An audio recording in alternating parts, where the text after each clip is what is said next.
Previously on Critically Stupid.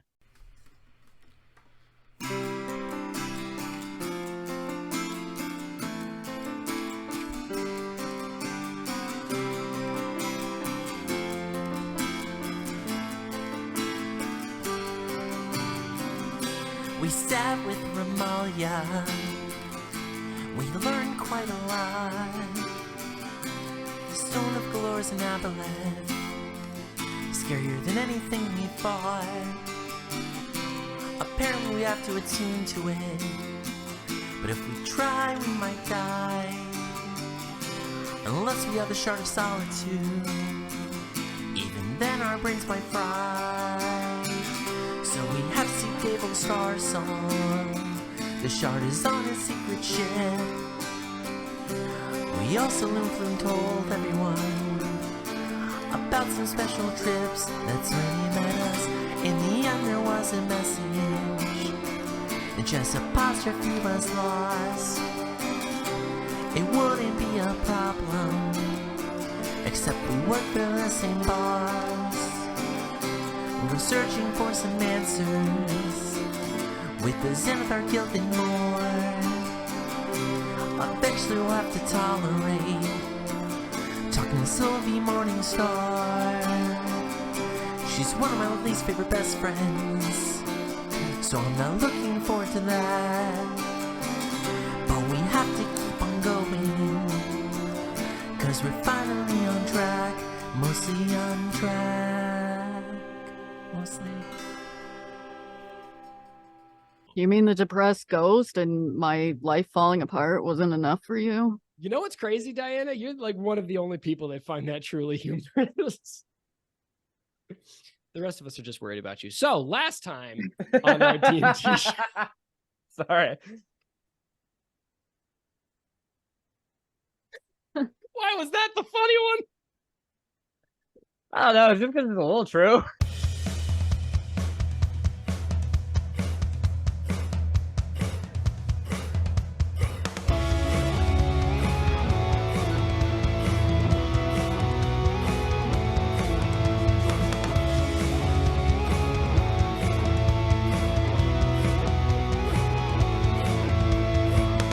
When you hear the call to adventure into the fantasy fold, you never know what's around the next corner.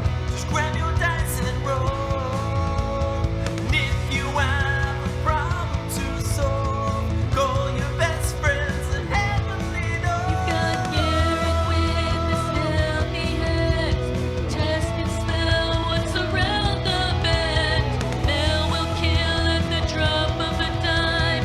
Arnold will find a friend every time. We're not murder hobos, but you'll be killed and looted. We might be the bad guys, or maybe just deluded, because we're critically stupid. Critically stupid. Critically stupid. Critically stupid. Best friends.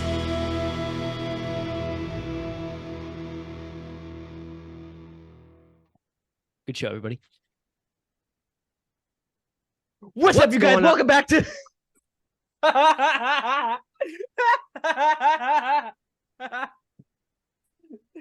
You're such an asshole. What's going on, everybody? Welcome to your soon-to-be world-famous Dungeons & Dragons real play comedy podcast, Critically Stupid, with new episodes every Friday on YouTube and Spotify. I am Alexander James. I'm your host and Dungeon Master.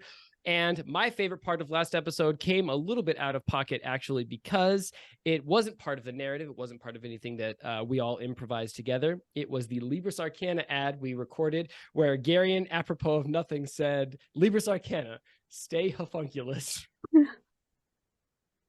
And I thought that was really funny. God damn it, I stand by it. Diana, why don't you go next? Hi, my name is Diana. I play Mel. I also have my wolf pup, Joshua Patrick, Josh Pat J. Peasy. We just played our preseason game against the Cults. Granted, the Cults are trash, but we still won.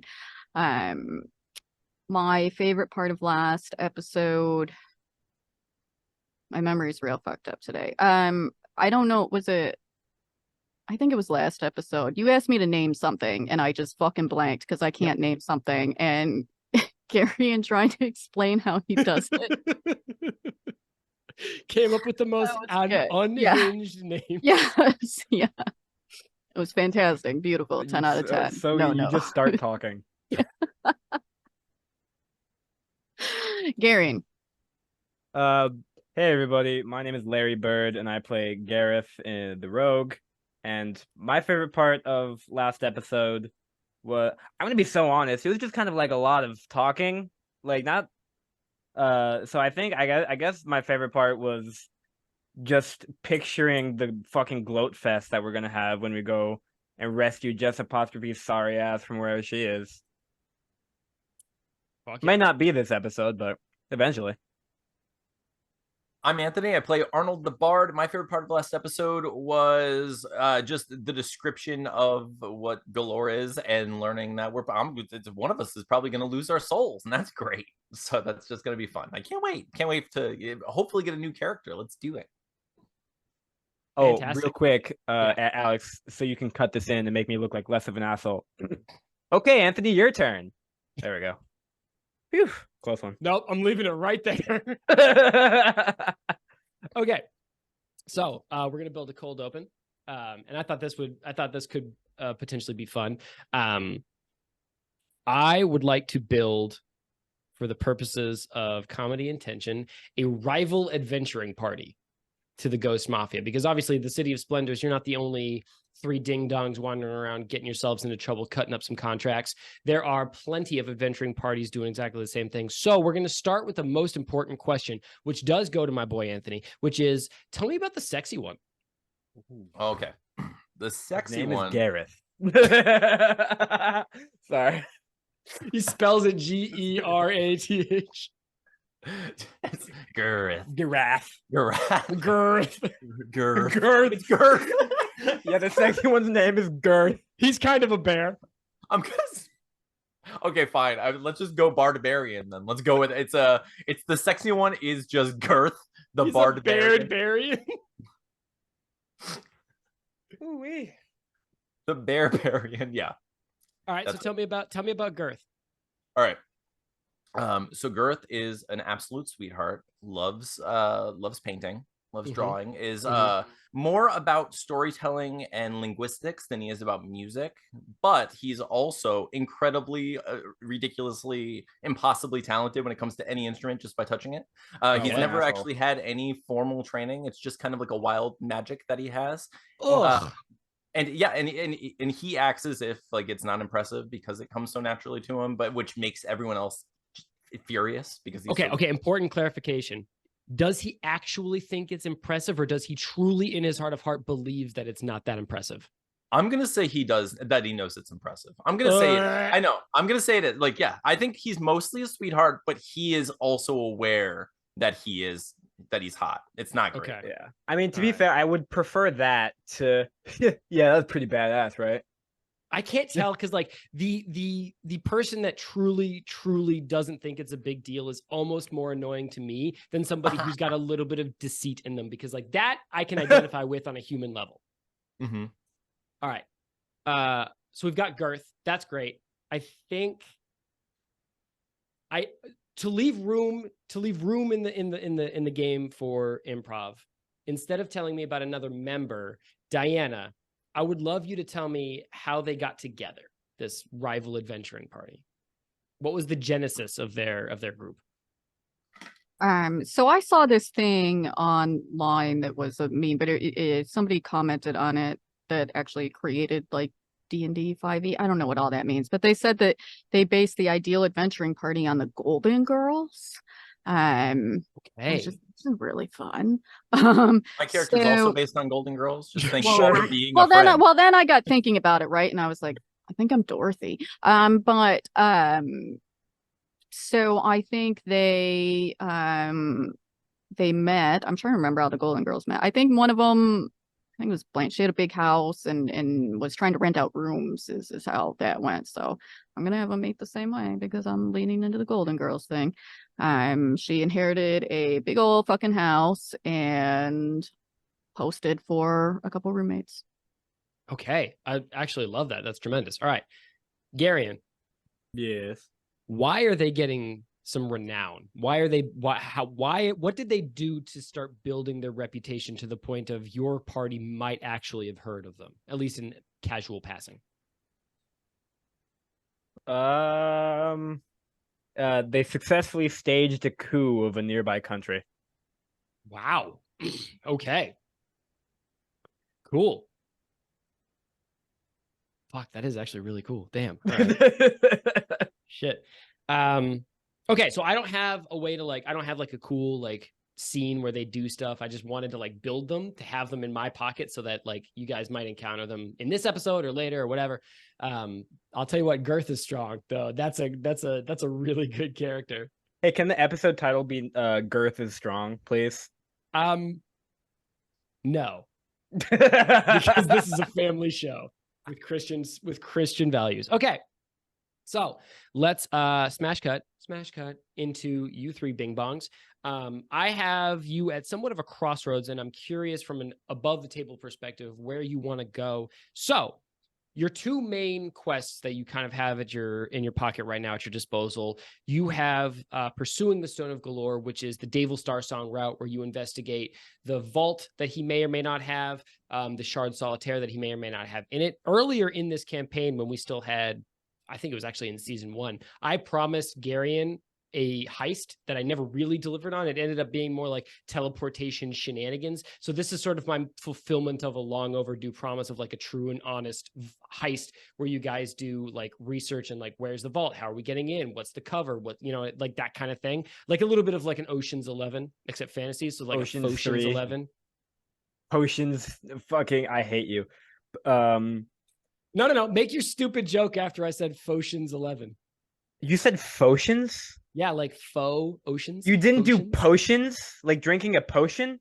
No, I thought you said potion. That's way funnier. It's not.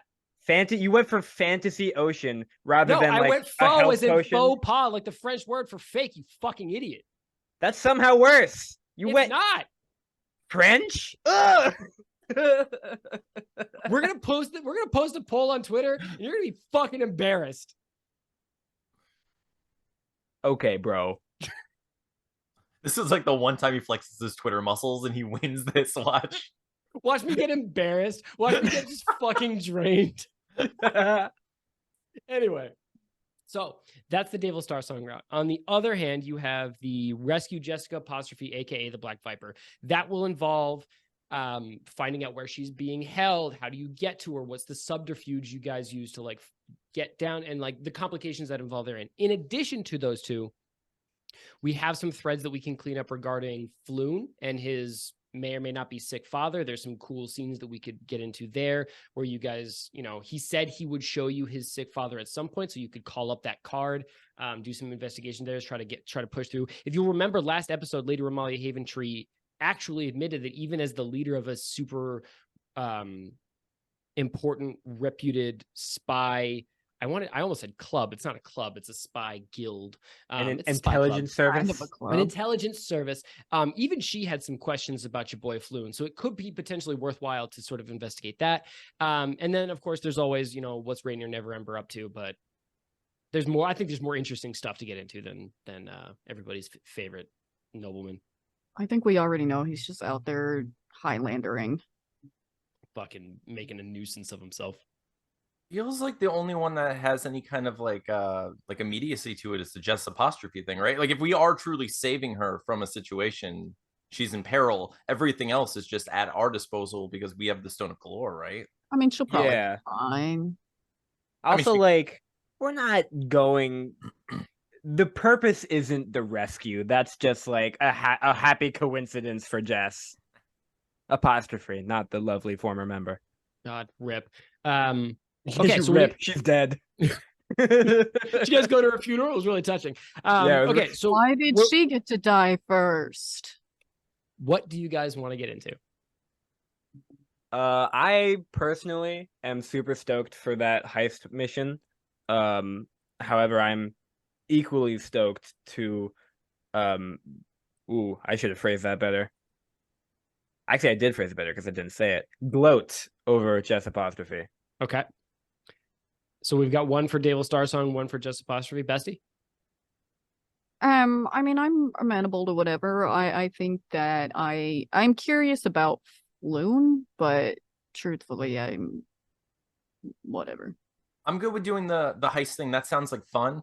Can we, as a group, like, what do we do with the Stone of Galore in the meantime? Is there somewhere safe we could put it where we don't have to worry about it, some NPC like coming by and snatching it? Like, is there some way we can find a place to hide it where, you know? Yeah, like, are my pockets really that cool? Are they that secure? So I'm not going to give you a convenient, like, magical holding thing. I think you've got enough resources in the city, you know enough people that you could conceivably come up with. You go to somebody and persuade them to hold on to it for you. Who do you trust in the city? Like No one nobody. around, I would yeah, rather no one find around. like a place Good, that's then I have also, done a like, very good under job a of illustrating the floorboard city. or something like that. Makes way I think more the sense. only person I would trust is Sean the Gorilla, but I'm pretty content just holding Yeah, just on holding it. to. Okay. If you Okay. guys think that gives me too much power. So is Gareth holding on to both of them or one of them? I can hold on to both due to my numerous pockets and overall sneakiness. Yeah. I mean, But if we think it's a better idea to like divvy them up, because it's like when people have like their credit card and all that like attached to their phone. It's like, nice, dude, you lost one, you lost both. yeah. I'm okay with it. So as far as the heist thing, if that's where we're going, what information do we need to get started with that? We know, is that the one Okay. that's by the pier or by? So for the heist, you need to, the first question that you guys need to answer is, how do you locate the vault? Because all you have is the rumor of a spy guild master about what it is and where it is. You don't have any specifics. Okay. So that's the one that's somewhere by the water, right? Is that Correct. the one? So Ramalia Haventree told you that attached to one of Devil Starsong's ships, he Right. has a vault. Okay. That's all the information you have.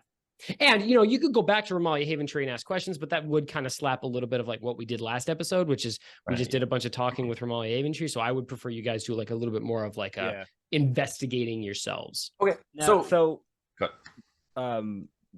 What's her face? Jess apostrophe was kidnapped by the Xanathar guild, right? Correct. Is that the same guild that David works for? David works for the other one. David works for the Zentarim, the Black Network. Rats. Okay. However, they are rivals, so it is potentially possible for you to glean insights from one from the other. Yeah, because I'm thinking more about what Anthony said about Jess being the only one with actually like any sense of urgency to it. So I was thinking like if we like go and get Jess and then pick up Dietz while we're there. But if it's not a bad play, guild, honestly, because like, you know, it gives you the opportunity to learn about Davil from the perspective of somebody that views him as an enemy, which might give you a little bit more operating information about how because he's a very charismatic person who obviously can't be trusted. So, you know, learning about how he lies and why, or at least from the perspective. It's almost like I threw that curveball right down the plate. You're just leaning into my self-insert is what you're doing. I mean, why not? If your character works, like people like it, it's funny. It's why wouldn't I? I feel like all of our characters are really just self-inserts. All right. So we're going to break table because like, fuck it. But like, that's the best part about collaborative fiction is like, that makes a good, interesting character. Because if you play a character that's nothing like you, you have no tethers to connect yourself to that mindset. Like, it's so easy for me to roleplay as Gareth because like, he can't read. I'm dumb as fuck. They go hand in hand. Okay. So are we going Jess? Is that the kind of the feel? Are we going Davil? That is my vote. I am one of three. That's fine. It doesn't matter to me either way. Yeah, let's go Jess. All right. So The first question that you have on the Jess route is, how do you find out where she's been taken? You know it's the Xanathar hideout. How do you find it? The Xanathar weren't the ones with Tim and in the sewers and all that, were they? They were. Who runs ALB back? Dustin Froon. I guess I don't know if they aligned with one guild or the other, but I'll I tell you what your assume memory they- is your memory is ghosting at you, Diana, which you've done a very good job of recalling, is that while you guys were at ALB back, you saw a member of Sylvie's crew enjoying a pint at the tail end of your interaction with Dustin, and you guys decided you didn't want to truffle with it, so you just got out of there and we did another thing that episode. But you have seen members of the Xanathar Guild at that tavern.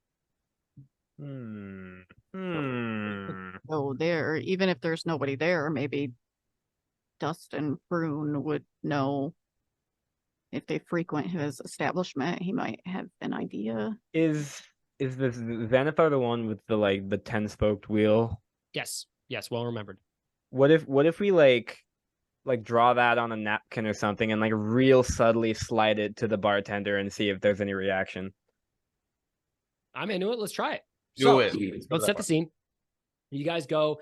I mean, ALB back is like 4 blocks away from Troll Skull. It's embarrassingly close because it is copying everything about your shtick. Like, you guys turn the corner to see it, and somebody has installed a painted sign, but they've clearly like done a dollar store enchantment on the paint so that it flickers as a way to try and emulate your honest to God fairy fire sign. So Yeah, it the one says that we invented. Yeah, so it says ALB back in like bright, sparkly red letters, but it is clearly like the Hydrox cookie to your fairy fire troll skull sign. And I see it as like evening turning towards night, so the sun is starting to come down. A chill is starting to roll down the Mount Waterdeep streets into the alleys, and the shutters of ALB back are thrown open, and there's like a lively piano and violin music coming from the door and the windows. And Arnold, give me a perception check, please. You got it. Before I do that, can I also say, because we're approaching ALB back, you know, I'm seeing the sign. As I see the sign, the lights are coming on. I'm going to use minor illusion to make the sign say ALB at Troll Skull, and with an arrow pointing. Fantastic. Fantastic. You don't even need to roll for it because I think it's dope as hell. You just see it stretch a little bit as letters shift in between other letters, and it sort of like widens magically, and then it says ALB at Troll Skull. It's a crazy The Prestige reference. Yeah. Nice. I got 18. Okay. Much to your dismay, Arnold Stevenson, the music sounds a lot better than last time. Last time you guys came here, it was kind of like rough and tumble. Clearly, they were like trying some acts that weren't good, but you actually walk through the doors of ALB back to like a beautiful like acoustic guitar matched with a violin, sort of like a folk duo song. And you turn, and there is a pair of really good looking half elves on stage playing music and singing, and people are fucking into it, and it sounds really good. You want me to kill him? I'm feeling real murdery. I think Gareth will look at Arnold and be like, they need 2 just to be even close as you. I'm like, I hear him and I'm just like, it kind of registers a little, but really I have that like Wayne's World slow motion, just like like I can, like, I'm just like already in love with this band, and I wish I wasn't, but like he's pulling me out of it. Happens to the best of us. It'd be like that. It'd be like that. You see a pair of new bartenders behind the bar, and what's curious is they actually need 2 of them because the trade at ALB back is kind of popping tonight. They've got a full bar. Most of the tables are full. They have 2 servers weaving through the crowd with trays of drinks and food, and you see the familiar, expensive cloak and multiple ring-wearing figure of Dustin Froon standing by the edge of the bar, imperiously overseeing his domain. He's got kind of a snooty expression on his face, and he's looking down his nose, which is pretty impressive because he's not that tall. I can kill him too. Should we just approach like a bartender that we don't know and try the napkin? Probably. Well, looking around, do I see anyone from the guild, from Xanathar, that I can recognize? Make me an investigation check, please, if you're Got looking it. for specifics. Yes. Let me see. You guys want to see my impression of Draco Malfoy about to say the word Potter? Potter. Thank you so much for that YouTube thumbnail. I'm a big fan, and I'm just blessed. Just Hashtag farming them. just getting them. I got 23. Okay. Scanning this room, there's a lot of faces to go over because it is bustling. You see a handful of semi-familiar faces, but none that register immediately as the group that you saw when you went into this sewers to tangle with Sylvie's crew. You see some rough characters that, like, if you were just glancing at them, judging a book by its cover, you'd be like, those guys look like they're in a gang. But Okay. nobody immediately that you're like, that motherfucker's in a gang. All right. So Arnold looks at Gareth and he's like, everyone here is part of the Xanathar Guild. It's a trap. My God. So what do you guys want to do? I can draw. Okay, I've seen the thing. I've seen the bike thing. I can draw it. You want me to draw it on the napkin for you guys? What Maybe the we fuck should is a all bike? take one. Maybe we should all draw a bike. Like, I'll draw a bike for each of us, and we'll find a different people. Oh, and take a different bar. Take a Well, hold different on. bar- Are there two bartenders and Dustin Floon, or Oh is yeah, Dustin Fruin is not sullying his hands with this service anymore. He is fully letting his staff take care of it. Yeah, what a shitty bartender. Hmm. Gareth is mixing drinks by hand because he doesn't want to pay employees. Gareth is working harder, not smarter. Hmm. Okay, so what are we doing? I like the play of each of you taking a napkin and Yeah, I finding think someone. I like the divide and conquer vibe. Okay, so each of you take a napkin with a circle and 10 spokes radiating out from it. Let's start with Dianna. Who would you go for first? Scanning this busy room with, Dustin. You've got some bartenders and you've got a room full of like patrons. You said some of the patrons looked kind of Fairly rough and tumble, yeah. In addition to Ale Be Back sort of stealing your vibe, they also clearly cater to a more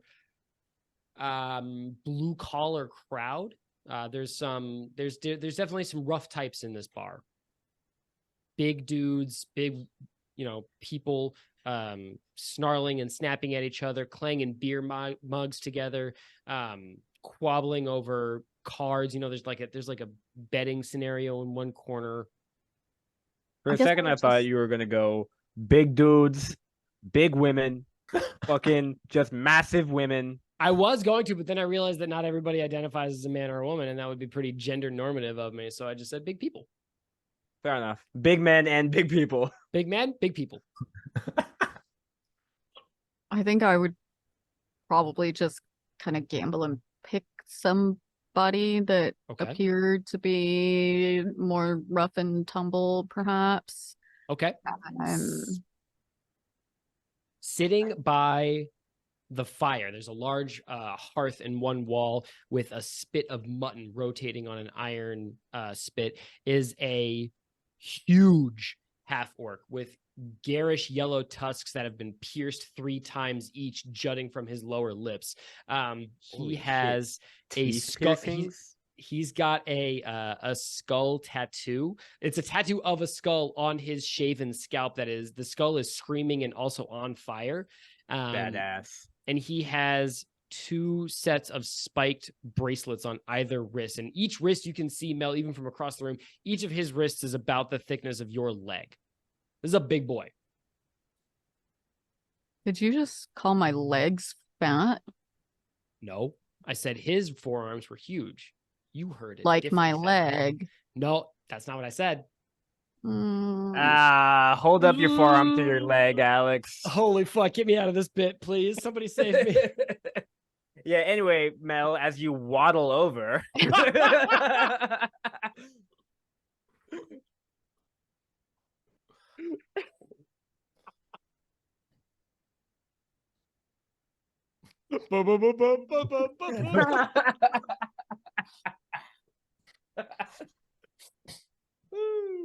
Yeah, so I will waddle over. Mhm. Yeah, with my giant legs. And you said he's sitting. Is there like a chair or a seat near him, next to him? Yeah, he's sitting at a two top, but he's only one person. I think he's got his legs kicked up on a bookshelf, and he is staring at the wood in the fire as it crawls over and slowly becomes coals. His eyes are sort of broody. He's broody as fuck, I was gonna say. I was gonna say Super Mel melancholy. just sits there and she's like, I dissociate too. No, she I just picture both of them standing next to each other, staring at the fire, not moving or saying a word. This is going to be really fun for the audio only listeners because Diana and I are about to do a whole ass conversation in looks and gestures. True. Then you're gonna have to explain them all. No, I'll describe them all for the audio. Oh God, please do. That'd be hilarious. I don't want to do that. I do. So she would she would kind of sit. She would sit next to him. Does he move or does he? I think he flicks an eyebrow. He flicks an eyebrow in your direction. And his hand almost imperceptibly, Mel, tightens on the handle of his giant half-orc sized beer stein. But he doesn't move and he doesn't acknowledge you.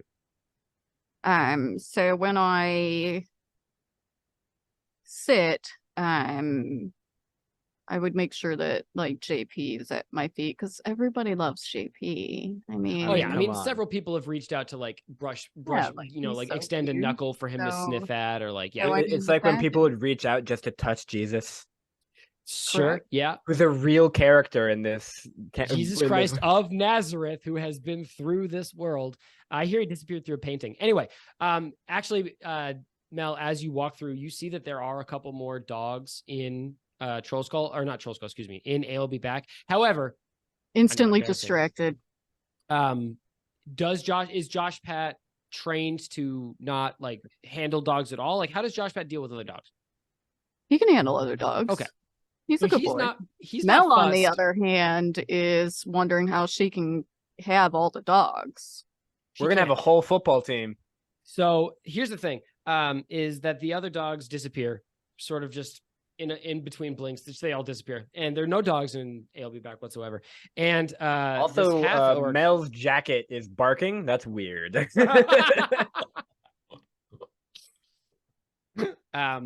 But Josh Pat pulls up at your feet and starts snoofling at this half-orc's sort of legs and chair. And despite his broody countenance, Mel, despite his hand like tightening on one beer stein, underneath the table, you do see him extend a knuckle so that Josh Pat can smell it. I mean, come on. So not a monster. hopefully with JPZ sort of putting him at ease, I think that I think she would just say, God, what would she say? Hey, I like your tattoo. That's really cool. Is there a story behind that or? Yeah, I was in the war. I was in the Merchant Marines, and I fell during a battle, and one of the lizard folk from the swamp down south carved it into my skull with a knife, so I decided to have it tattooed over. I totally thought he was gonna say that when he was in the war, his head caught on fire. Sort of as a it's sort of still on permanent fire to this memento. A commemorative token. Right. Wow, that is quite the story there. You've obviously been through a lot, but I respect how you kind of turned it around to make for a super badass tattoo. I was wondering if maybe you might be able to help me and my little pup there with something. I mean, this dude Energy. pretty cute. This dude pretty cute, low key. I'm not much for making friends. I'm not really in the market for it, but what you got? That's okay. I also hate people. They're totally overrated, right? God, they're Like, the what's the big fucking fucking worst. deal? Like, why is that the mark of good mental health to have like social interactions and not isolate? I don't Straight understand. up, like I would rather just stay home all day. Right, and just Oh, do just so many kiss drugs. already. to be fair, Mel is trying to like Oh yeah, disarm. buttering him up for sure. Yeah. Oh yeah. Absolutely. So I'm looking for somebody. Does this mean anything to you, perhaps? And she would take out the napkin with Arnold's drawing. Okay. We're gonna cut you right there, Mel. We're gonna go to Arnold. Arnold, who do you take your napkin to? Who did I take my napkin to? Okay, so looking around, I'd want to go to the band, but the band, I'm imagining the whole band is active, like playing up there on stage, right? It's funny you asked that, Arnold, because there is what appears to be a third member of the band. But if you could picture the band as like a really cool looking folk duo, they've got sort of like thrifted clothes with like bangles on them, and like they look very cool. There is a bespeckled, sort of rounder, regular human. He's a little bit short, and his clothes look like his mom picked them out, but he's wearing buttons with the band name on them right next to the stage, and he's holding the empty cases of the band's instruments, and he is looking at them with his eyes shining. Okay. Hell yeah. Okay, so he's an obvious, like he's a future convert of the Ghost Mafia. Obviously, Sure. we're gonna get him. We're gonna get this guy. So okay, It's a recruitment drive with a side mission yeah. of so okay, but I have to ask. Although I see this guy. Does he look? Do I see anything at all? And I know Arnold isn't the most perceptive person all the time, but is there anything on him that would suggest that he would know anything about any gangs? Like if I'm looking at this guy, would I a teardrop tattoo? He's holding a Glock. No. Yeah, he just had He's he does not, Arnold. He looks No, sort okay. of like a blank stage groupie. Okay. I do want to help get information, but I have to stay in character. Of course, I would be interested in the band. That's what I would do. Arnold's other interesting thing, like the other thing that I have my eye on is the cards, because I've been fascinated with cards ever since I had that 4 in like. I think it was a 3. It was a 3. A 3 in episode 1, and I also got the cards from Stevie Wildcard, so I've been like collecting. So I was thinking about that when you said it, but I'm more interested in the music, so I'm gonna go to. I would go to this spectacle, like human. Okay. I go talk to him. To be You know, fair, it's- I'm sure Gareth and I weren't actually necessarily counting on you getting any information. We just kind of wanted to give you something to do. Thank you. Damn. Yeah, Damn. go play Arnold. The I adults did- will do the real work. I'm up on stage singing, "We're looking for the Xanathar." Does anybody know where Just Apostrophe has been kidnapped? It's like waiting for Dianna to stop talking so somebody else can slice in there neatly with some narrative. Arnold is just waiting on stage for just like a second of breath to jump in there and start singing his own song. Because I remember when Arnold said, or when Anthony said, like, I imagine all the band players are active. I just pictured Arnold just not giving a fuck. Just walk out. Hey, excuse me. Hey, hi. How It's are me, you? Arnold Stevenson. Maybe From he the sneaks Wanted behind him posters. and like takes a guy down when no one's To the looking, and corp just of a- takes his place. Oh my Yeah. gosh, All right. we could have done that. Okay. Arnold, you go up to this bespectacled nerd. I think he like edges away from you until like his shoulder blades are pressed fully against the wall. Okay. I mean, Arnold is very intimidating. I am very intimidating. It's very true. So I say, "Hey, this band is fantastic." Oh, yeah, right? Like totally. Oh my gosh, I've never I say I've never heard anything like this. Do they play here a lot? This is their first gig in this spot. It's sort of like a smaller venue because they're used to playing like the big spots. They're like 1 or 2 gigs away from like super exploding. But like, yeah, this is the first spot here, and they're doing great, right? Okay, yes. So this is incredible. So I want to I'm gonna lie. I'm gonna try to lie a little bit. Okay. All right. So I'm gonna say, so Arnold is going to say to this guy, it's really impressive that they're able to keep their composure in a Xanathar bar like this. Like it's most people. Okay. Are you gonna flash your napkin while you do it, or are you Yes. just gonna do the No, Xanathar? I'm gonna flash my napkin when I do it because All right, I give me a want to. deception check. You got it. 19. Okay. Before he can respond, we're gonna cut away from you, Gareth. You've got a bar full of rough and tumble customers, and a napkin with a Xanathar sigil on it. Where do you go? I just take a seat at the bar. NBD. I think it is an almost embarrassing amount of time before somebody can get to you. Not like you're being skipped over, but like this bar is so busy that after the bartender helps everybody at the bar, there's like 4 or 5 places where people have like filed up and just are leaning on the bar trying to order. So like Nice. the bartenders are trying to get out drinks, and finally one of them like rushes over to you and he's like mixing a drink while taking your order. And he's like, "Yo, what's up, buddy? What can I do for you? What can I get you? What's going on? What do you need?" Hey, no worries. Sorry about the rush. If only your boss over there would actually bother helping, right? And I point to Dustin. You know what? You see a quick flash of like his eyebrows tighten, and you could almost see a flash of disdain go across this guy's face.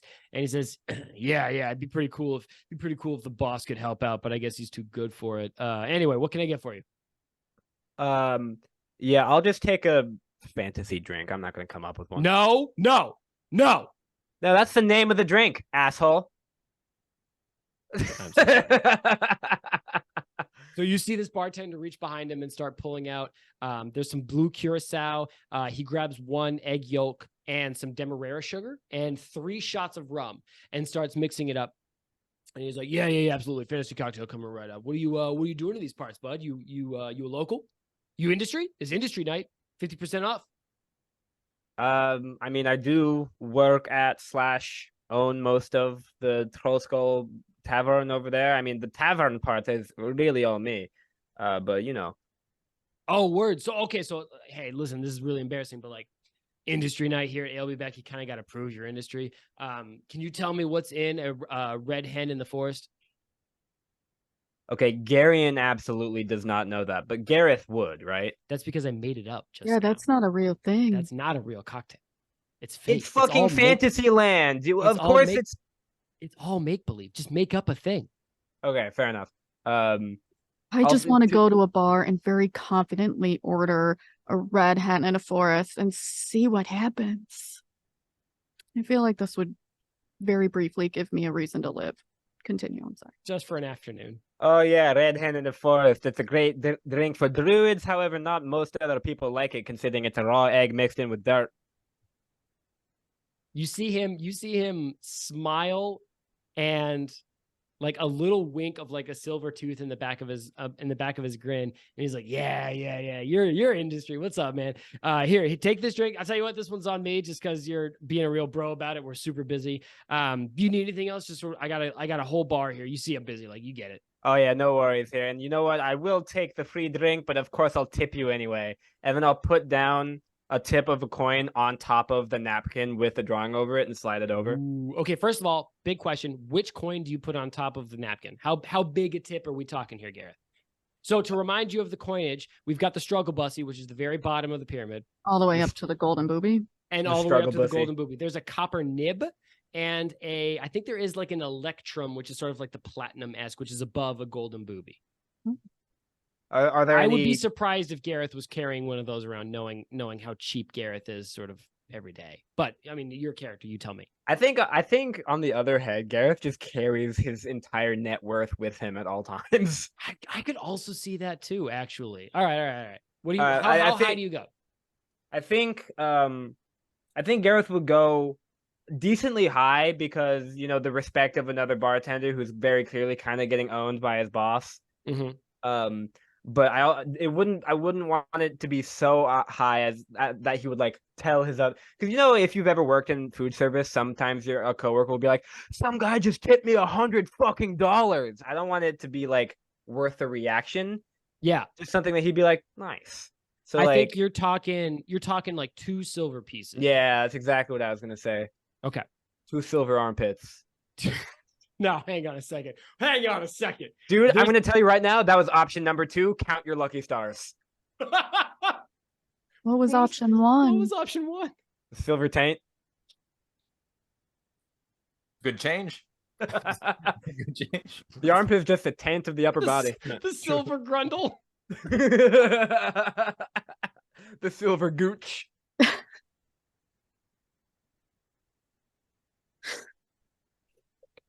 I put 2 silver Gooches on the napkin, slide it across the bar. Okay. Woo! All right. We're going to cut to Mel. Mel, you see this half orc clock the napkin, and if possible, the knuckles holding this stein to his fist tighten to the point where they start to turn white. And he bares his teeth, exposing not only the piercings in his tusks, but he also has iron studs in each of his lower teeth. Fuck, that's so cool. And he says, I'm not sure what you're talking about, friend, but that's a pretty dangerous flag to be flying on this here battlefield. Kind of sounds like he knows exactly what the fuck we're talking about then. You know, I'm not super familiar. Like you said before, I'm with you. I don't like going places, so I am not super familiar with this. I was just told that this might help me find my friend. Your friend, is it your so friend is with dangerous? these people. I think so. I'm actually not 100% sure. Like I said, I don't really know. I also No don't think it's exactly flying, her choice. obviously. So, Mel, really quick, give me a deception check. 16. Okay. I'm hoping the adorable Josh Pat will help sell this image of me not really knowing a whole lot. Because look, I got a cute puppy with me. There are quite literal puppy dog eyes in play here. If you want to use Josh Pat to potentially give yourself advantage, you're going to need to involve him a little bit more in the. He can't just be like a passive thing that always gives you advantage. I don't really know how that works. I don't either. We'll figure it out. I don't know. Like I just said that, and then we'll figure it out. It's fine. Okay. So what I'll tell you right now though is that you, Mel, you see him sort of like rub his nose a little bit, and then sort of like pull at one eyebrow, and he says, "If your friend's rolling with these people, your friend's in bad company. It's not exactly like a kids organization that you're flying around there. That's the Xanathar Guild. It ain't no Chuck E. Cheese's. I suppose introductions are in order. What's up? My name's Megalodon. I work for a kids charity here in Waterdeep. I'm the guy in the Barney suit. Yeah. You know the Festival of Wings. I'm the T-Rex angel that walks with all the orphans through the parade. That is super cool. I love dinosaurs. You know, I was worried that my friend might be mixed up in something bad, and honestly, I don't know if they're rolling with them or if they just got kidnapped. I don't really know, but I need to find them. Do you know maybe where I could start? Where can I find them? You're joking, right? No, I have to help my friend. I just don't know where to start. You're here. Look around. This is it. All right, we're gonna cut away from you real quick. We're gonna go to Anthony. So Anthony, you have just fucking full on said like crazy that they're doing this at a Xanathar bar. Yeah, yes, I did. And That's you pretty crazy. see this dude's eyes go wide as dinner plates, and he immediately, I think instinctively, almost without thinking about it, he fucking puts a finger to your lips to shush you. And he goes, "Oh, hey, oh, whoa, buddy, hey, cool your jets." It's called the Xanabar. I'm gonna fucking kill you. Listen, let's just sit here and listen to Sumford and Mums and just enjoy the sweet band that's playing here, and just like not talk about like crazy shit where people get murdered all the time. How about? Yeah. So I guess he put his hand on my lips. Can I like just Suck knock his his finger? hand? I thought he was gonna say suck his finger. No, I was gonna kiss him first, but I was like, that's not okay. I can't do this. So You can bat it away just fine. I just want to like wildly like just bat it away and be like, excuse me. Very rude. Just very Don't rude. touch me without Don't touch me. consent. Don't. Yeah, never put your fingers on people's mouth. That's ridiculous. Dude. So, but I want to say, okay, well, if you're not cool with them, why are you here?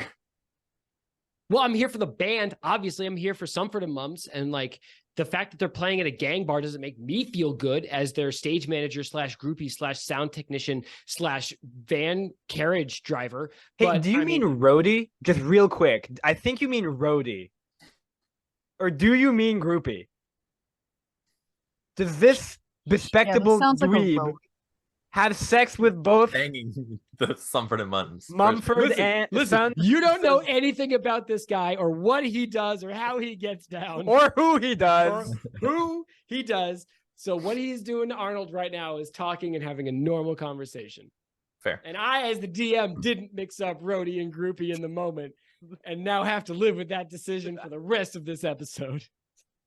Hey man, this guy just got a Anthony. little more zest to him than we thought. I love it. So, okay. So Arnold will look at the guy and he'll say, okay, well, you're obviously playing in this bar. I'm not scared of the Xanathar Guild. Why are you treating me like it's some big secret? You're the one that's acting weird here. I mean, okay, you should be scared. First of all, they're terrified. I heard that they shut down Saylor Twift like 3 weeks ago because she was playing at the wrong bar, and I heard they cut her knees off. She will shake it off. She won't. They cut her knees off. Are you listening to me? She had knees, Yes, and then they you need to took them calm off. down. Also, a lot That of is bold also use a of the Taylor word they. Swift song, though. How does this guy know that Arnold isn't fully a member of the Xanathar? Yeah. Throwing the word they around a lot. I mean, he's We're probably with because Arnold he's right now. looking at Arnold. Yeah, Yeah, but all right, fair enough. I don't know if you heard Arnold, but he said he's not afraid and he's part of this. It's true. Going He for did it. say that. So, okay, so I'm gonna say, okay, this is absurd. Who hired you guys to play here in the first place? The same person that hires all of the entertainers. I mean, like we came in through a club promoter, but the promoter works for Dustin Froon over there. He's the guy in the really cool tunic and the sick rings. He pays really well. Best in the area, I've heard. Probably possibly fair. This is not the best bar. I don't know if you've heard. Have you been to Troll Skull Manor? By the way, Troll Skull, boo. Kill him. I've heard of it. I've heard it sucks shit. okay, I take out my flute and I blow my flute and like completely mute him, and I just turn my back and walk away from him. Yeah, that's what you get for shushing yeah. me, motherfucker. You are All right, fair enough. shushed for life. You pull out your Cool. pan flutes and floops. You pull out your pan flutes and you blow into him. And this dude, like mid sentence, just like stops, like his voice is cut with scissors. And Hey man, you really got For the and you audio feel only Arnold's- listeners, he was miming words. Arnold, in your pan flutes, you feel like a really delicate scrabbling, almost like there's a tiny bird caught in the rock instrument. I You tuck it into your belt. whisper, that's what you get. Into it. Oh my god! Okay, cool. We're gonna cut away from you and your wild decisions, and we're gonna go to Gareth. So, Gareth, you slid this tip with this napkin over the bar, and I think the bartender like raises both eyebrows at it, and you see him very deftly and also out of sight of Dustin Froon scoop it into his hand and pop it in a pocket. Can I real quick, can I get an insight check to figure out if he was trying to hide the tip because Dustin Froon is stingy, or if he was trying to hide the guild logo? I'll tell you what, you don't need an insight check because he left the napkin on the bar and took the money. Cool. Appreciate that. Context. But he looks at you and sort of lowers his voice and he leans in and he goes, what do you need? One industry guy to another. What are you looking for? Oh, I'm just checking in on some products that we've acquired recently, if you catch my drift. You know what's crazy? The supply chain for these guys, so whack. You would think that for a bloodthirsty underground gang, they could hit their delivery dates and invoices regularly. But no, they're backed up 2, 3, 4 weeks. Like it really begs the question why Dustin is even going through these fucking bing bongs trying to get the fire whiskey and all the other sort of hard alcohols. You would really think that he would know better, because what kind of bookie is going to join a gang? All they want to do is fight people. Well, I mean, not really. The Xanathar got their hands in a lot of pies, and one of them is sort of like under the table sort of bar restaurant supply. I don't know if you know this, but there's actually a lot of money to be made selling alcohol to bars and restaurants, like a lot of money, and almost all of it is going into the Xanathar Guild. And then there's another gang that's semi into it. I don't remember their name, but Well, it's sure. I mostly- mean, a fellow in the industry man for another, I will say I have the added benefit of being the boss of my own tavern, so that's kind of how I got introduced to you guys. oh Rather sure, than sort of scoping out the competition, seeing what we're doing well. Word. by you guys, I wasn't necessarily talking about the bar. I apologize for any misinterpretation, but I wanted to cut out the middleman between my product and the guild. I mean, if you're looking to cut middlemen out, fuck, I really shouldn't be saying this. This is dangerous shit. Gareth puts a third silver gooch onto the table. All right, he slides it into his pocket and he says, listen, at a certain point, that fucking ding dong is going to go upstairs and start counting his coin for the night. Behind that staircase, there's a small door. Door leads to a cellar. In the cellar is another set of stairs behind a locked door. If you can get through that door, I don't know anything about it, but that's where our deliveries come from. Fire whiskey, brandy, fine wines, spirits, all from that bottom door. None of it off the street, none of it off the carriages. All right, thank you very much, friend. And if you're ever looking for better paying employment, pop on down to Trollskull. We'll be happy to have you. And that's not a bit. That's not a bit either. I like this guy. All right. Mel, where did we leave you? He informed me that it was basically a Xana bar. Santa bar. Oh yeah, we left off on the you're here. Yeah. Okay. So he says you're here. Okay, so Mel would like just feign shock, obviously. You exactly, thank you. He made a face. I don't know if you guys caught it. Yeah, audio it's real listeners, I quick. did my classic Garion thumbnail face. Yeah. You know, the one where I'm like, And then he did it again, You just caught now. that, right, audio only listeners. Yeah, so still leaning into the doesn't really know anything bit. Okay. Oh my God, you mean they're here? Everybody just works out of here? Is there, well, I don't see my friend. Is there someplace like is she in the secret bathroom? in the back? Or Yeah, I mean, like are you with them? Maybe no, I work for a charity. Like I just stopped in here on my way home from work. I'm not in a gang. yeah, I I didn't go to think so. gang bars you because don't- I'm intimidating, and normal bars don't serve me, and it hurts my feelings. That's fair. I didn't think that you were. Hey, as an aside, there's another bar. I don't know if you've been to Troll Skull Tavern, but I know the owner. Is it a little less rough and tumble than this place? Because honestly, Oh, some of these it's guys give you the so fucking willies. yeah, no, it's so welcoming, and We have a library. we have a library, and Wait, I thought you said you just Yeah. knew the owner. I do. Because I'm also one of them. I'm one of them.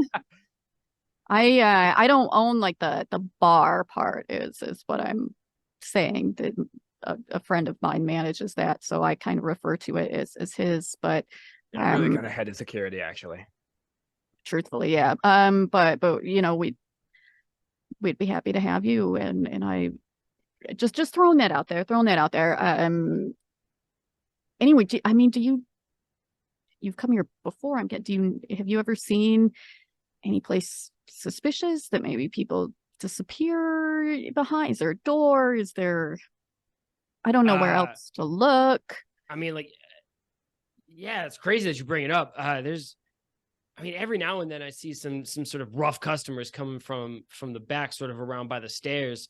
I don't pay them any mind, and they never bother me. But I mean, like, if you're looking for your friend, like, obviously that's super important. You got to find them. I mean, like, I would, yeah, maybe like a basement or like upstairs. That's all I can tell you. That's all I know. No, that's actually really helpful.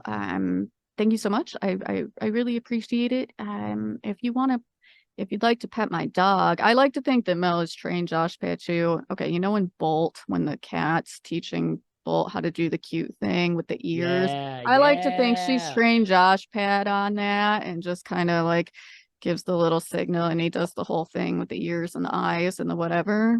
Are you talking about So- Bolt, the movie with the Yes. fucking dog Yes. who thought he was a superhero? Yes. Jesus You just Christ. saw Garion excavate something from his brain that he hasn't thought of in at least a decade. It's a great movie and I am not ashamed of I that. remember exactly one scene, and it was just a person going into a building on fire. That's it. That's all I remember. Okay. Well, Well, that's this the half which orc, scene I meant. I So this half orc reaches down and sort of like ruffles Josh Pat between his ears, and sort of like gives him a little scratch on the corner of the jaw, you know, right where dogs like right underneath that bone. And he smiles a little bit to himself and he says, "Yeah, it's a good little guy here. You got a good one." He's all right, boy. All right, we're gonna cut away from Mel. We're gonna finish up with Anthony. Anthony, you're walking away from this fucking Bing Bong, who I think is like making like wet mouth sounds behind your shoulder as he tries to talk, and you feel a delicate fluttering in your panpipes, but you are, I think, chronologically, you got You feel a delicate fluttering in your pants. in your panpipes. In your panpipes, you feel a fluttering in the pipes that are on the outside of your pants. literally all three of us. Yeah. Damn it! Is this a leather thong all over again? No, because Grow here's up. the thing. You didn't even say anything wrong. It's No. just we thought you were about to say pants. Yeah. It's not even your But- fault. Where the fluttering happens, what do you That's where the fluttering happens. What are you gonna do? All right, Anthony, chronologically, I think you get this information first because you cut your interaction short. So you turn to see Gareth sliding a piece of coin over the bar, and you turn to see Mel sitting by the fire talking to a half orc who is in the process of rubbing Josh Pat between his ears. Gotcha. Okay. So I'd probably go toward Gareth because I'm not going to intervene with whatever's going on over there. Gareth Always seems a like dicey proposition getting in between Mel and whatever she's doing. That's true. Yeah, that also, especially because that half orc doesn't exactly look like the friendliest creature on earth either. True. Kind of he's sounds petting like a he dog, is, but he doesn't look like it. It's fair, but Arnold would go toward Gareth and just be like, so I did. Wait, is Gareth in the middle of speaking right now? I wouldn't just. I think you get to him just as this bartender turns and starts making a drink for somebody else down the bar. So I'd be like, yeah, that guy over there, not great. Never serve him a troll skull. Not allowed. Not allowed. Yeah, there. he kind of looks like a dweeb. Anyway, we need to find Mel. Yeah, she's right over there. She's speaking to someone who's rather large, but he's petting JP, so that's a good sign, right? I think. I mean, not really. That doesn't really narrow it down. Everyone pets JP. The Okay, devil himself would pet that dog. that's fair, but Mel's arrow wasn't out at the same time, so That does say something. yes. Mel and I were just chatting. Now we're just vibing. She's just like, I just have like one more question. When I came in, there were like a lot of dogs, and then they just went away. Yeah, that happens. I don't really know like what the deal is because like every time I come in here, there's a lot of dogs. And when I came in today, there were a lot of dogs. And then They like just I feel like I looked up like 45 seconds to a minute ago and they were just gone. They were just Also, gone. why is your coat barking? ignore that. Yeah. Don't worry about it. She's just gonna Okay. be like, oh my god, I'm wearing a jacket and it's barking. What? What? Okay, But I think, I Mel, think- at this point, like this half orc turns away and starts staring at the fire again. I get Which is- that. Okay, I I like think to that's think now. I like to think that instead of my, there's like a small chihuahua hanging on my coat, and that's why it's barking. Like one of the dogs is just. I mean, I think the joke I was making is all the dogs disappeared because you stole them, and you're Oh, hiding them well, in your yeah, coat. that too. Yeah. So there There's is a Shiba Inu in your hood of your cloak, sort of poking its little snoot over your shoulder. That's right. Mel's finally getting Stefan And it's Diggs. devastating to me as the DM that I'm going to have to find a canonical way to make that dog disappear from your hood before you can claim it forever.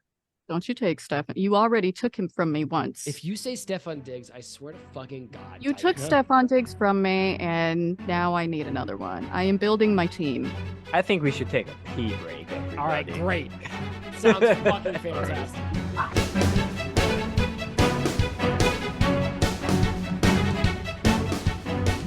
What's going on, everybody? Welcome to the Mid-Roll. Give me just a couple of seconds of your time. I'll have you right back to the show. Hi, my name's Alex. As usual, we are playing Waterdeep Dragon Heist, an official Dungeons & Dragons licensed module written by Chris Perkins, Scott Fitzgerald Gray, Kim Mohan, and, of course, Michelle Carter. If you or any of your little gremlins, goblins, ghoulies, or ghosts would like to get into D&D, I highly recommend you go to dnd.wizards.com. Check out all of the amazing products they've got there for you. They've got swords and pickaxes and halberds and throwing stars, all for the low, low price of $6.99. Get out your credit cards, get out your debit cards, get out your doubloons. You can buy those right there. If you would like to end up as a character on Crit Stupid, if you would say, hey, Alex, all of those cool meat puppets that you have there sound really funny and great. I'd like to be one. You can tweet us, tag us in a video on TikTok, or hit us up on Instagram at Crit Stupid across all of our socials. Let us know what you think of the show. Let us know if you think there's a joke that we did particularly well. Let us know if there's anything that you think we can improve. We're always out to make our show better for you, the audience. So tag us with your thoughts, and you could end up as a character on the show. I've got a lot of characters coming up, and you could end up as a character like Dustin. I get Dustin Ego and Dustin Froome mixed up all the time, so if I did it in the episode, I apologize sincerely, but that's at and Dusters with a Z. Dustin joined us somewhere in the middle of our second season, has been doing an amazing job retweeting and talking about the show, so Dustin, thank you, and Dustin Ego, thank you as well, even though they're different Dustins. Tweeted the show, tag us into TikTok, tag us in a post, let us know what you think. You could be a character on the show. We're doing a big subscription push on YouTube. We're trying to get to 500 subscribers now, which is the level that we're going to launch our merch program at. So if you haven't subscribed to the show on YouTube, I would deeply, deeply appreciate it if you could recommend the show to a friend. If there's somebody that you think likes D&D or our particular brand of humor, we would love to have them in our growing listener base, just like we'd love having you. And you take it squeezy out there, and I love you very much. Bye.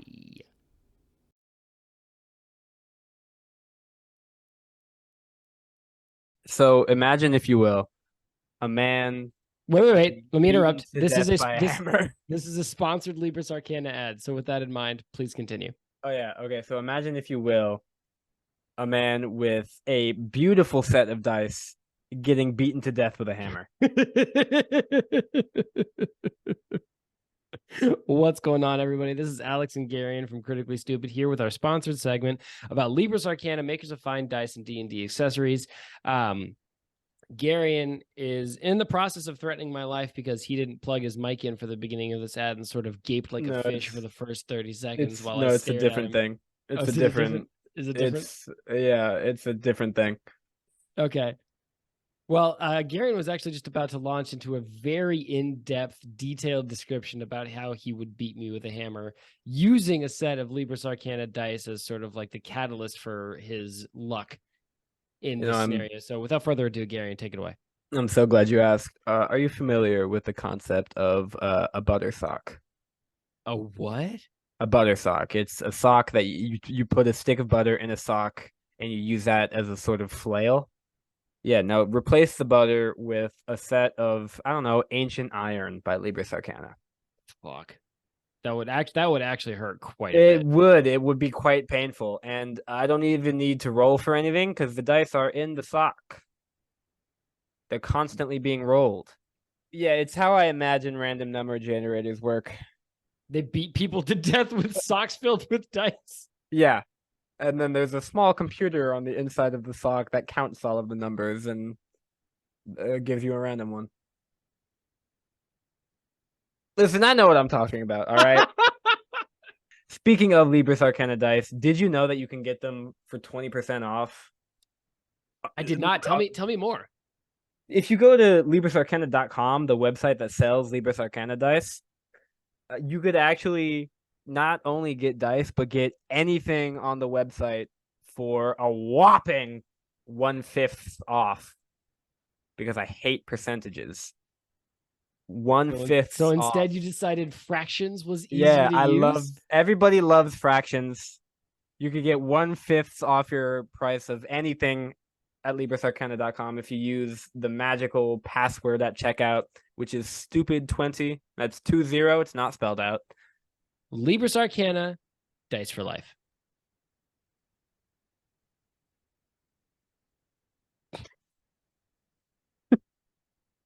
Fuck you. Dude, your mic got like 9/10 and you just squeaked. Oh, fuck you.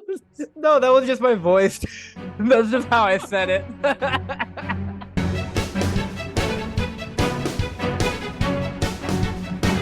There are also like more just kind of generic D&D books that aren't related to modules. Like this one that is not Pathfinder, which is just the bestiary, has all the cool monsters. So if you just want to like, is that not Pathfinder? Show me the title. no, yeah, it says right here bestiary. Yeah, what's the top part?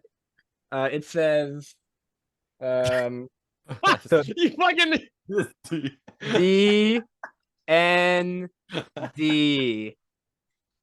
You're such a fucking idiot. Okay.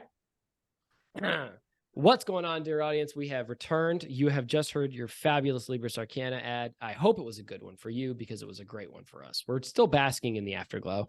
Buy the dice. Buy them. Buy the Buy dice. them. Do it. Do it. Do Buy it. it. Just so Go cool. now. We are going to pick up with the three of you sort of rendezvousing from your individual conversations. Arnold, you still feel your pants rattle with that sweet power. I don't hate it. Gareth, pants you are still you fluttering. still have your red hen in the woods beverage. You haven't taken a sip of it yet. And Mel, you are fresh from your child charity director encounter with the half orc with the studded teeth. All of you have gleaned at least a piece of information. So, All right. So I don't know if you guys successfully learned anything, but I actually learned something pretty big. This tavern actually gets all of its deliveries downstairs through the back door rather than the standard rate or way through the carriages or any normal delivery services. So I'm thinking if we wait down there for the next delivery, we could be able to sneak back onto the truck to wherever it's coming from. And that's great. The person that I was talking to, really nice guy, by the way. He's probably gonna come by Troll Skull to get drink because he's not actually part of the Xanathar, but he did confirm for me that it's a Xana bar. And but he said that over like by the stairs, I guess that sometimes people there must be a door or something where they go. He didn't know much more than that, but I thought that that'd be a good place to. Arnold. I also got an impressive amount of information from the person I was speaking to. I got so much. I was very useful on this mission. I don't at all feel like a third wheel in this group. Nope, it's great. So Arnold, I have an important task for you if this is something you can manage. Okay, what do you have? Can you take the 10-spoked wheel design of the Xanathar Guild and give us fake tattoos that we could show to other guild members? Ooh, as like an illusion. To some extent, I know I can do one. I'm not sure if I could legally do that. I could draw them on if we could go somewhere, but that was like half a question for Alex. Yeah, I got it. I'm Googling actively Googling it. Yeah, Arnold did a great job making it less time that I've got to cut out, or less episode that I've got to come out. All right, you create a sound or image of an object within range that lasts for the duration, which is 1 minute. So, okay, that's Arnold not can gonna give work. you Arnold can give you a tattoo to last for like a one minute. interaction. So Yeah. maybe Potentially we in wait this until we bar, have to all you need is a show minute. it to like prove it, and then Arnold, that'll be your cue if that moment comes up to like throw a tattoo on whoever is needing to show it. Although I It think does take a full minute to cast, I will say. Can I also suggest Arnold or Anthony said something about just drawing them on, which I think is a pretty good idea. We could just do that so we could not have to worry about the casting and the timing and all that. Are you talking about my which spell are you talking about? I'm not talking about any spell. I mean, quite literally grabbing a marker. Oh no, I'll do that. I'm I'm sorry. I'm talking about minor illusion. Oh, okay. Gotcha. It doesn't take a minute. It takes 7 seconds. I'm a fucking idiot. Sorry. Because I would say it is like an at will, like It's a cantrip. It's cantrip. So but okay. So in character, so Arnold wants to say like, so what are you thinking? Why do you think we need these? Why do you want to get a tattoo? Well, I'm thinking, first of all, tattoos are dope as fuck. Totally, I'm with you. I'm already thinking about getting a tattoo. Like, where do you think we should get it first? Like maybe face tattoos. I'm thinking just middle of the forehead. Yes. But Anyway, so I believe, like I said earlier, if we have a chance to retrace where these trucks are coming from, we might be able to sneak on. Or if we're lucky, we might be able to just hop on like we work there. And what's a better way to prove it than, I don't know, little icon, little ooh. Okay, but is there? So there are okay. This is above table. So are there trucks? I thought it was more like an underground, like magical situation where there are deliveries being. So I like that. I don't know. I like the mild confusion because it's very realistic to like Gareth having a conversation in a crowded bar. The bartender did say that their deliveries came from the cellar. So the bartender and the half orc are corroborating that there's a door in the stairs Right. somewhere, the stair That's kind of area. that's what I leading thought. downstairs. Now Gareth is correct in the bartender said the casks were coming from there. Right. So, I kind of Mel- interpreted that as like a back entrance. Which like I'm fine with as your character because your character runs a bar, so that would be your assumption. But I'm Right. saying what the bartender said was the barrels of other stuff comes from the stairs. So, Mel was not under the impression that I mean, she doesn't know anything about delivery, so she would say, I think there might be something like actually over there that we should check out, though. The impression that I got from our new friend that Arnold's gonna have to find a spot to tattoo his face on, is that there's something like going on underneath. I don't know that we need to get on any kind of truck per se. Well, it's not necessarily. I don't know exactly how, whether it's a truck bringing the deliveries in, if they simply spawn down there. But what we do need is to figure out exactly how. So we need to go down there in the first place. And I'm thinking just that simple drawing on our arm is some sort of backup. No, we're with you. Fair. Okay. Do we see Alex, do we see like booths? Are there any open booths or anywhere where we can just like go off to the side where people wouldn't be so suspicious if we sat together? There's a few open tables, maybe even a booth in a corner, but you are doing this in a crowded bar, tavern, in like the early, late afternoon turning towards evening. So like this is not the least suspicious place you could do this. To be fair, if it is that crowded of a bar, we're kind of have that hidden in plain sight. Who's going to be looking around specifically for, You don't know, and that is exactly the point. I don't think anyone, like, listen, there were like 6 dogs. I got them all in my jacket. Nobody noticed. Mel opens her tunics and there's like a whole ass Dalmatian that's just like, It's 101 of them. Yes, they're absolutely. Mel's going to skin all of them and sell their coats. I was going to say Mel is Cruella de Vil in this scenario. Cruella de Vil and make coats. I told you I'm making my football team. That sounds coats. somehow even more ominous. Okay, so hang on before we go on as a group, just to like put a pin in something, or like to tie a bow on something rather, I want to turn around and just make sure that the nerd that I stole the voice from isn't like staring at us. Like, if I look at him, what is he doing? I mean, he's kind of staring at stole you. it. Like, Okay. yeah, he doesn't really have a voice, and he's That's what I pretty figured. concerned about that. I mean, That's what to I be figured. fair, what's he going to do? Look over there. Yeah. Nope. So I'm gonna like, just to, because I have to do something about this situation. I'm just like kind of annoyed by it. I'm gonna use message to just message this guy and be like, what would Arnold say? Don't be so mean about Troll Skull. I happen to be friends with that place. and then I'm the like, establishment. yeah. And then I give him his voice back, even though it's gonna suck for me a little. So All right. Give me a persuasion check with advantage, Arnold. you got it. All right, it's going slow. Okay, my first roll was 21, and my second one was 17, so 21. 21. Okay. I think you see him rock back as you send his voice like shooting back into his throat. And he grasps his larynx. But you see him make eye contact with you and nod once, Arnold. Okay. So sitting in this booth, what'd you just roll for? Don't worry about it. Sitting in this booth, are you going to give yourselves like sort of rough markings? What's the play here? Can I use my sleight of hand bonus to be like real precise with the drawing? Because I don't want it to look like somebody drew it on with a marker. I want it to look like a tattoo.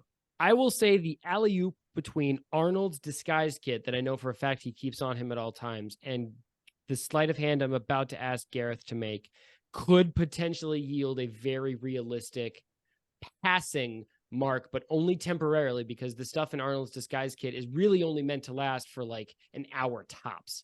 Yeah. Fair. All right, give me the sleight of hand check, Gareth. Doing it. I got a holy shit. I got a 22. Okay. Yeah, You have no hands. Where do you put it? This is the question, Gareth. Gareth puts his own on his shoulder so he can just like lift the sleeve. Okay. And Gareth asks the other two where they want him because their body, their choice. True. I would put it. I don't want somebody to like touch it and have it rub up. So I think I would want to kind of put it someplace where people won't go. Okay, you know where my tattoo is now? Yeah. I think I'd put it like here-ish because nobody's going to touch it there. They're not going to be like, that looks fake and rub it because that's not an area that people should be touching. Yeah, that's probably that's actually harassment. For the audio only listener, we're talking about 3 inches south of the collarbone. You could I have a big also an alternate idea is like if you like did it on the neck and that's like covered by Mel's hair, and she could I'd be worried it would rub it. And the heat trapped by the hair. I mean, you would know, Gareth, because you're best friends with Arnold, that this is like very easily smearable makeup, especially if it's hot and humid and like long hair. I mean, builds heat. All right, so Mel's getting it just south of the collarbone. Arnold, what about you? I'm gonna go. I have like a 3/4 sleeve shirt. I'm just gonna go on my forearm right here. Just right on the inside elbow. Yeah, inside elbow situation. Yeah, perfect. So that way you can talk to him. It's 5 spokes. It's 10 spokes. It's 5 spokes. Okay. All right. So Gareth, you put these marks on people, and you are relatively confident that at least for like a brief period of time, they will look legit to an untrained eye. My next question to you is, how do you get past Dustin Froome? As the bartender said, at some point he's gonna go up and count his coins. So I'm just gonna wait. You're gonna wait him out? Yeah, I mean, unless anybody else has a more urgent reason. No. not a reason. The offer to kill him still stands, but that might. The opportunity may present itself. Who knows? The night is young. I think you guys sit there and wait, and much to your delight, it doesn't take long for not only the tap room of ALB back to start emptying out as people finish their like post-work drinks and start to like file out the door. But for Emmett Froome to get bored and turn, I think he picks up like a lockbox on the bar and sort of disappears upstairs. Very convenient. Vamonos. All right. There is a staircase that leads upstairs, tucked behind the bar, and set into this staircase, almost closet under the stairs, Harry Potter style, fuck J.K. Rowling, is a small locked door. Now, there is enough room for one of you to hide behind the door and fiddle with the lock. I would assume that it would be Garion or as Gareth the Rogue, but like if one of the other two wants to give it a shot, I'm sure they could try.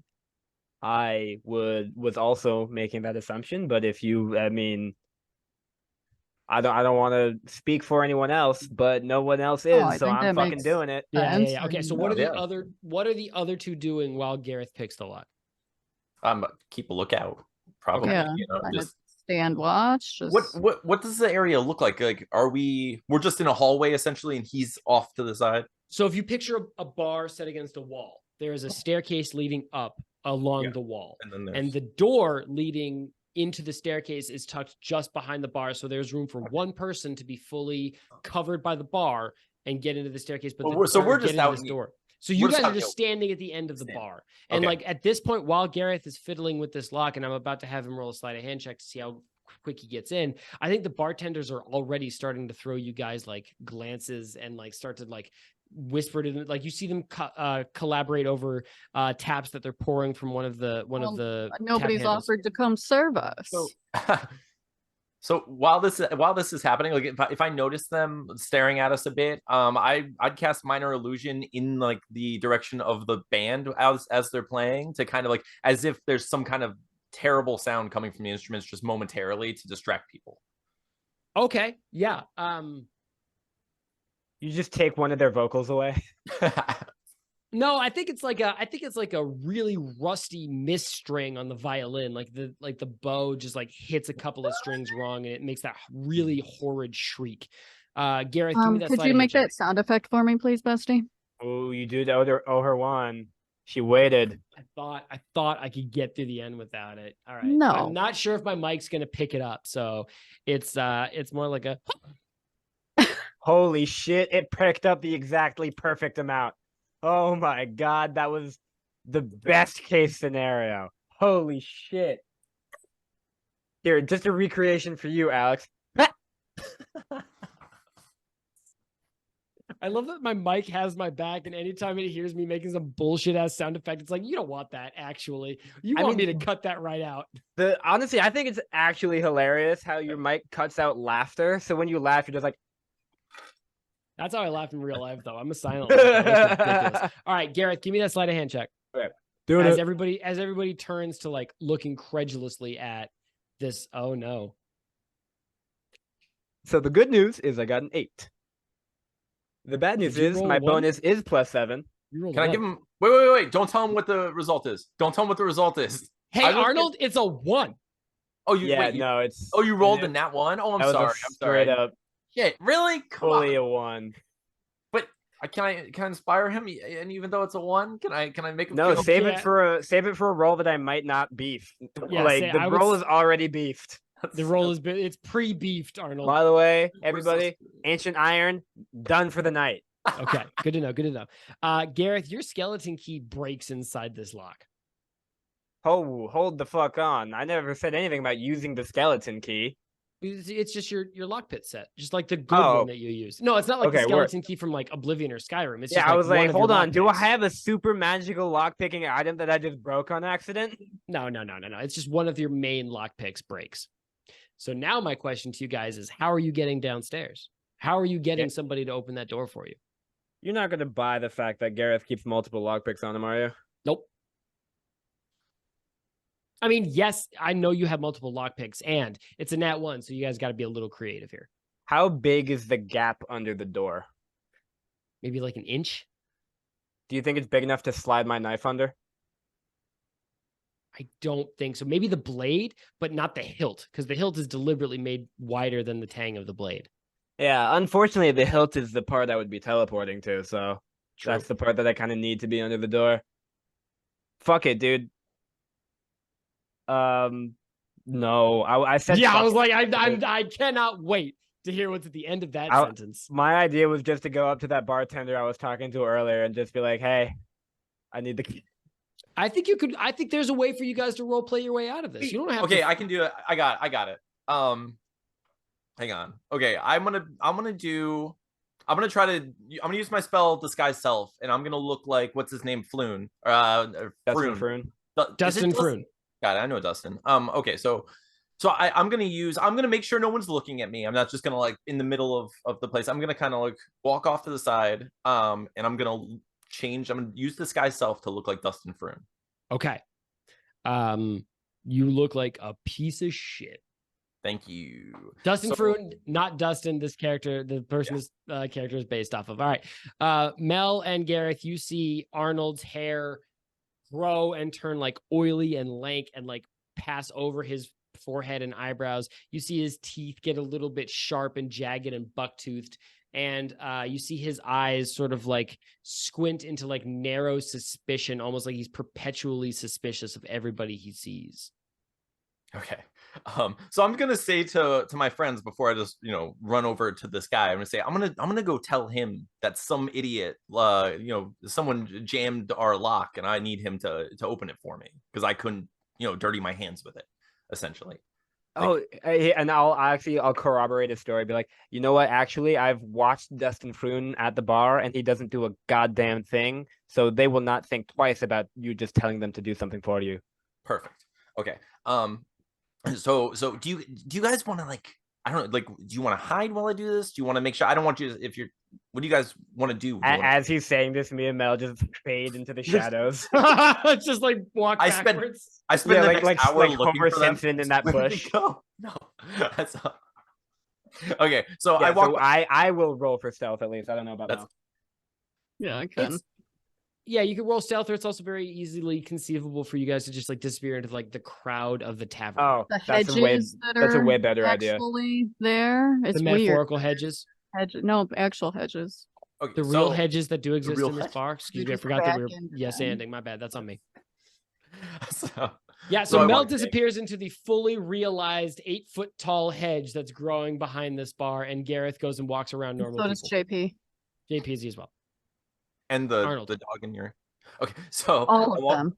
Oh yeah, all of them. So I And the walk over to chihuahua. the bar. I really do like the fact that our characters are kind of just like gods a little bit.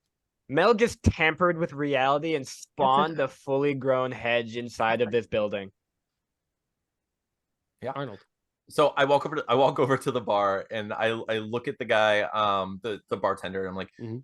and as in my best Dustin Froon voice, I'm not sure how close. I imagine I'm usually pretty good at that sort of thing. So I do his voice and I say, hey, so I need to get in the back door, and someone just shoved something in the lock. I don't know what. I don't know if it was you or one of the one of these bandmates or something. I need you to please go. Open that door for me. Not please. I don't say please. I don't say please. You see the bartender look at you, and his eyes go a little wide. He said, "What did you say?" I said, do it now. Go open the goddamn door. Go open the door. So I said, go open the door for me, like right now. Like, and I stopped myself from saying. Did you almost just say please? I almost did. I can't not Twice? do it. So but I stopped myself. Go open that goddamn door. You're fired, please. Arnold, give me a persuasion check. You got it.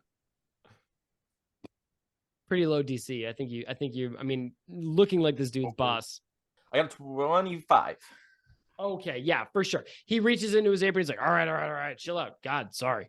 And he goes and he like pushes his key into the lock and like turns it and then opens the door. And there's like a clattering of raw iron as the skeleton key falls out on the other side. And then he swings the door open. He's like, sorry, I gotta get back to work. And he tucks the key back into his apron and goes back to the bar. Okay, and I pay him no attention. I just go not as if I'm walking through the door. I just continue, but I hold the door open as I watch him walk away. Okay. Going downstairs, I assume Gareth comes back out of the crowd and Mel pulls out of this hedge that No, she takes the hedge with her. Nope. Actually, it's actually crazy, Mel. As you walk out of the hedge, you notice that your cloak just stopped barking. No, it That's didn't. so weird. They all And you- escaped through the hedge. You turn and like all of the dogs are gone. It's just you and Josh. I Paggs mean, go I downstairs. am kind of keeping them there to keep them safe, but I'm gonna pick them up on my way out. Sure. my You go God. downstairs. The hedge is on fire. I'm not killing dogs. You You go downstairs to course see a not. fairly standard cellar of a bar. You're very familiar with it, Gareth. You even more so because you live in one. There are ale kegs stacked along one wall. There's a locked shelf cabinet with the fine wines and spirits sort of locked behind bars. And set into the very back of this cellar, sort of like away from the torchlight on the stairs and almost like easily missable, is a single banded iron door that's like half person height. So you're all going to have to like squinch over to get into it. But on the center of it is a painted in yellow circle with 10 spokes coming out of it. Oh, hey, that matches my tattoo. And you guys, Arnold, I think Mine I see you too. like pull it open and there's a hiss of cold sewage scented air. And you're looking at a carved staircase pushing deep into the earth. And you hear a wet dripping of water come from the bottom of it. versus a dry dripping of water? I don't didn't know. wanna I say said it. and had to say something to finish the sentence.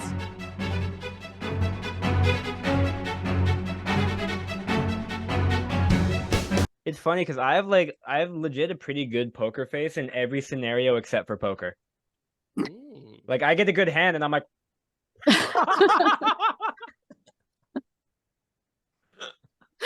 yeah, I'll check, I guess.